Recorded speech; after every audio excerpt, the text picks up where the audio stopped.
Hi there, this is Rob, and this is the 2-minute overnight overview for Monday. I'm back from Las Vegas and looking forward to trading this holiday shortened Thanksgiving week. I'm going to share some research, but first let's take a look at Friday's odds sheet.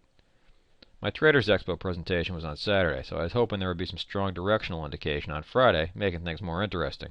Unfortunately, numbers don't get a whole lot more mixed than this. Just looking at the averages column, you'll note that nothing is highlighted in either green or orange, and the profit factor column is showing numbers both slightly above and below zero. The closest security to meeting the minimum criteria for a possible signal was SPY, which saw an average up-gap percent of 54% and a profit factor just below 1.3.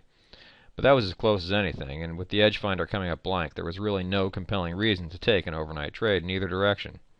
So let's see what happened overnight.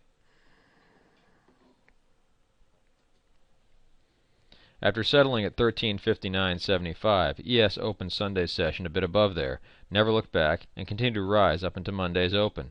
And the open came 12.25 points above Friday's close, so it turned out to be a strong overnight session. Looking at the daily chart, you can see that this morning's large gap up put ES well above Friday's high. I looked at other times since 2000 that ES made a 50-day intraday low yesterday, and then gapped up today and posted a low above yesterday's high. Here are the results.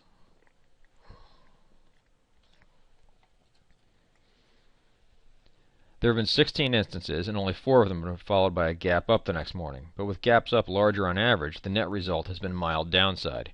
Here's a look at the individual trades. What I note here is a lot of small gaps down and one extra large gap up. So this study seems to favor a gap down, but the odds are not overwhelming. At best, these results could serve as some type of confirmation of a downside edge if today's odds sheet comes in weak. Thanks for listening, and rest easy.